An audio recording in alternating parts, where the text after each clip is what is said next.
अच्छे इंसान के साथ हमेशा अच्छा होता है, यह एक कहावत है। इसका अर्थ यह है कि दूसरों के साथ जो अच्छा करेगा तो उसके साथ भी हमेशा अच्छा ही होगा। किंतु आज के समय में यह कहावत कुछ लुप्त सी हो गई है, क्योंकि आज के समय में लोग एक दूसरों से ईर्ष्या करते रहते हैं। लोग अपने आप को दूसरों से बेहतर साबित करने में लगे रहते हैं। उन्हें दूसरों की कोई परवाह नहीं होती, वे सिर्फ अपने बारे में सोचते हैं। इस समय ऐसे बहुत ही कम अच्छे इंसान होंगे जो कि दूसरों के बारे में सोचते हैं, किंतु उनके साथ हमेशा अच्छा ही होता है। ऐसे ही एक अच्छे इंसान की कहानी आज आप सामने प्रस्तुत कर रहा हूँ, जिसके साथ हमेशा अच्छा ही होता रहा। प्राचीन काल की बात है, एक शेर सिंह नाम का राजा हुआ करता था। वह बहुत ही अच्छा इंसान था। वह हमेशा दूसरों की मदद किया करता था।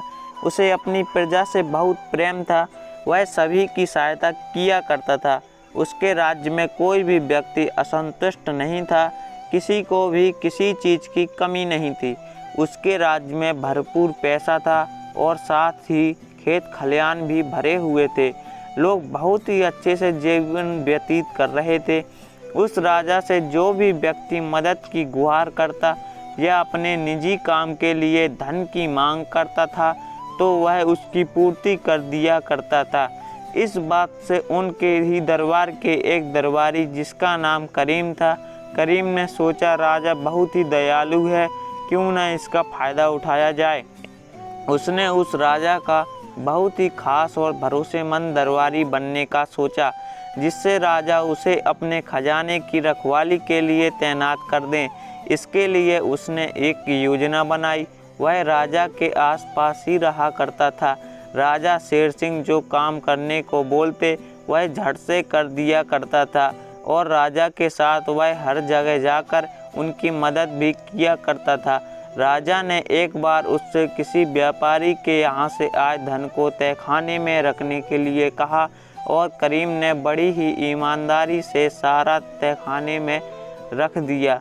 राजा ने यह सब देखकर सोचा, करीम मेरी हर जगह मदद करता है और साथ ही जो काम मैं उसे करने को देता हूँ वह बहुत ही ईमानदारी से करता है। राजा करीम से बहुत ही प्रभावित होने लगे। करीम को भी लगने लगा कि राजा उससे प्रभावित हो चुके हैं। यही उसकी योजना थी कि करने से राजा उसे जल्द ही अपने खजाने का रखवाला बना देंगे। राजा ने करीम को बुलवाया। करीम मन ही मन बहुत खुश हो रहा था कि अब बस राजा उसे अपने खजाने का रखवाला बनाने की बोलने ही वाले हैं। यह सोचते सोचते वह राजा के पास पहुंचा। राजा ने उससे कहा, करीम तुम अपने काम में बहुत ही ईमानदार हो। मैं तुमसे बहुत प्रभावित हुआ हूँ और मैं तुम्हें अपने खजाने की रखवाली करने के लिए तैनात करता हूँ। यह सुनकर करीम खुशी से फूला नहीं समा रहा था।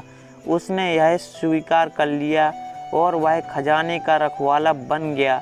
रखवाला बनने के बाद कुछ समय तक उसने अपने काम बहुत ही ईमानदारी से किया, जिससे राजा को उस पर और भी ज़्यादा भरोसा हो जाए। फिर उसके बाद उसने खजाने में घोटाला करना शुरू कर दिया। एक के बाद एक घोटाले करता चला गया, जिस खजाने में बहुत ज़्यादा नुकसान होने लगा था। किंतु राजा को करीम पर पूरा भरोसा था। उसे लगा कि कोई और है जो उसके खजाने में घोटाला कर रहा है। उसने अपने सैनिकों से इस घोटाले के बारे में पता लगाने को कहा। सभी लोग उस घोटाले करने वाले आदमी को खोजने लगे। फिर खोजते खोजते कुछ दिनों बाद यह पता चला कि वह सब घोटाला कोई और नहीं बल्कि करीम ही कर रहा था। राजा ने करीम को दरबार में बुलाया और उससे कहा, तुम बहुत ही बेईमान निकले और तुमने मेरा भरोसा तोड़ा है। तुम्हें दंड अवश्य दिया जाएगा।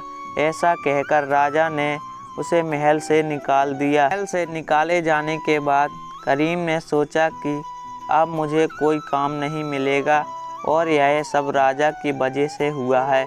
मैं राजा को मार दूंगा। ऐसा सोचते हुए उसने राजा को मारने की योजना बनाई। वह चुपके से छिपते हुए महल के अंदर घुस गया और किसी तरह वह महल के रसोई घर में पहुंच गया। वहां पहुंचकर उसने राजा के खाने में जहर मिला दिया जिससे राजा की मृत्यु हो जाए। किंतु राजा बहुत ही दयालु और अच्छा इंसान था। उसने यह खाना गरीबों में बांटे जाने का ऐलान कर दिया। करीम यह सुनकर डर गया। उसे लगने लगा कि मैं तो राजा को मारना चाहता हूँ, लेकिन ये क्या, ये खाना मासूम और गरीब लोगों को खिलाया जाने वाला है, किंतु मैं उन सबकी मृत्यु नहीं होने दे सकता।